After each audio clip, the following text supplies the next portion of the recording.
On today's show. What is one of the most common styles of books today that really has exploded over the last 10 years? Well, you might be surprised to learn that one of the fastest growing book categories is actually the memoir, the category where we tell our story in a way that helps people think and feel and really learn something. But what you might not know is there are different styles of memoir, and not every style is created equal. In today's episode, we're going to dive into the different types of memoirs that are out there and how you can pick the right one to match the goals you have for your book.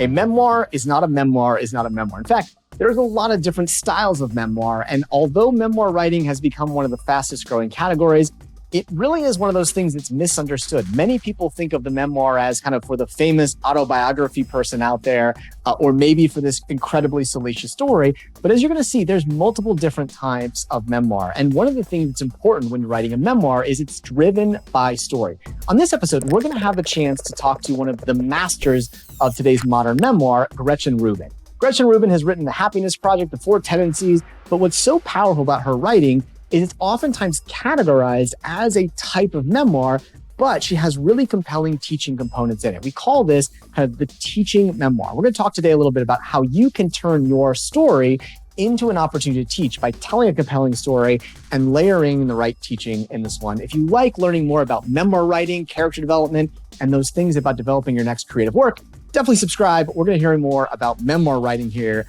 very, very soon. Did you ever expect to be, this is sort of known as a storyteller of your own story and teacher through it? No, I did not anticipate that. And it is very interesting to always be, sort of using myself as the lens through which I tell my stories and kind of deliver information. It's an interesting discipline. Mm-hmm.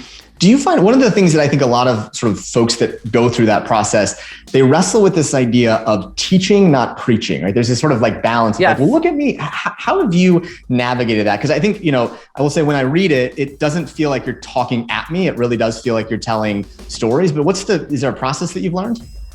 I think you put your finger on something that's absolutely essential. And I think about that question all the time.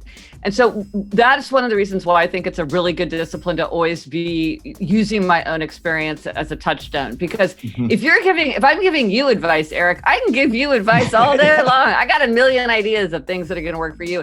And there's a lot of things that are going to sound good on paper, but when you try them out, you may find that they don't work the way they're supposed to. Right. And so I feel like it's a very important discipline to actually try something. And I'm not preaching if I'm telling myself what to do.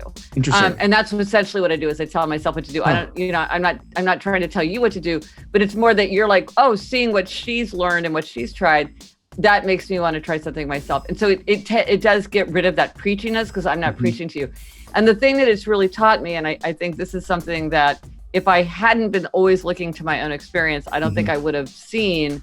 And I think many kind of experts fall into this trap, which is thinking that something works for everyone. Yeah. This is an excellent tool that will work for everyone, but it doesn't. And when you start trying things, you realize, well, you can tell me about the gratitude journal all you want. You can show me all the studies, but I'm just here to tell you that my gratitude journal was deeply annoying to me and it did not boost my gratitude because that was my experience. Yeah. And so it forces you to like grapple with the kind of the complexity of human nature because you can't just make these statements. Telling your story is an incredible way to leave a legacy. And oftentimes when I meet with authors for the first time, they have a story they want to tell, but oftentimes don't have the right frame or know the right frame to tell it in. And part of that's because they don't always understand the different styles of memoirs that are out there and how to match that into it.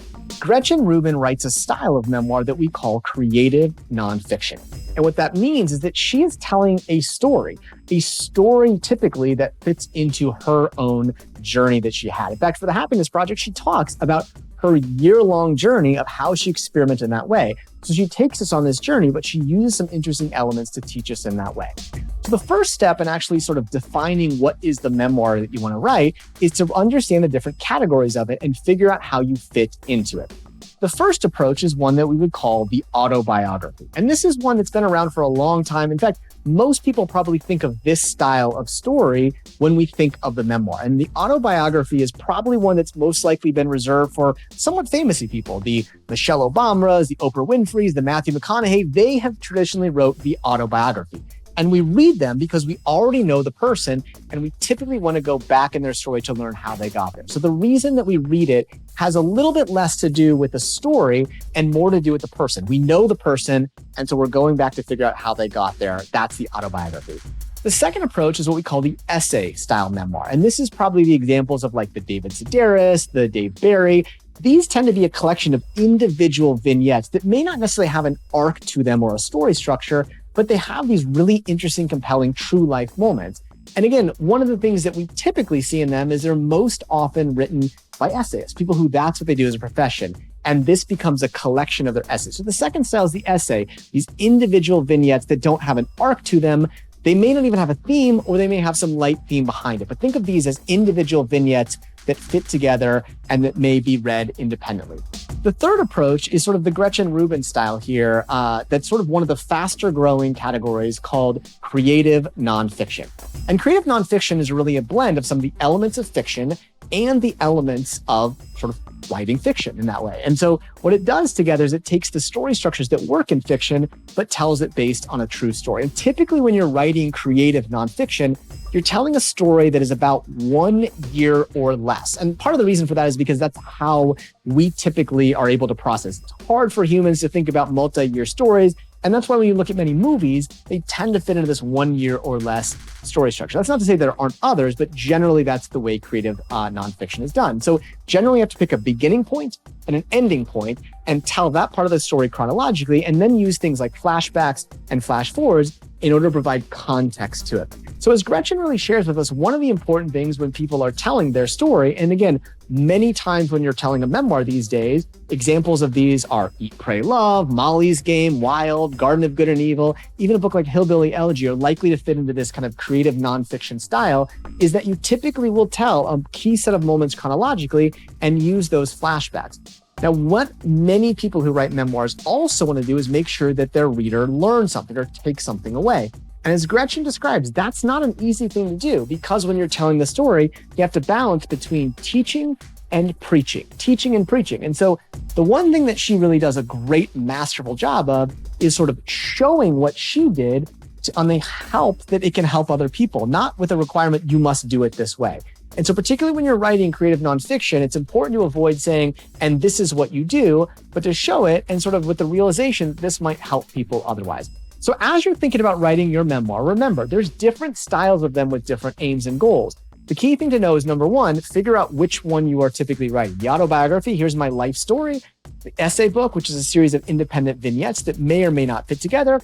And creative nonfiction, which typically tends to have an arc over about a 1 year period, and then uses these things like flashbacks and flash forwards in conversation.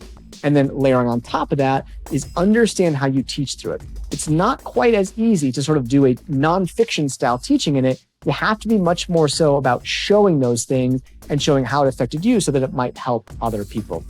The other thing I would share with you, especially when writing your story, is that this is the style of book that I found is probably more important than anyone of having two important things. Number one, having a developmental editor is critical because you have so many things going on. It's hard to sort the good from the bad, from the not that useful to the whatever it is. So number one, have an editor. Number two, find a group of fellow memoir writers. The reason is that a lot of times unlocking these memories can be things that you might need prompts or support to do it.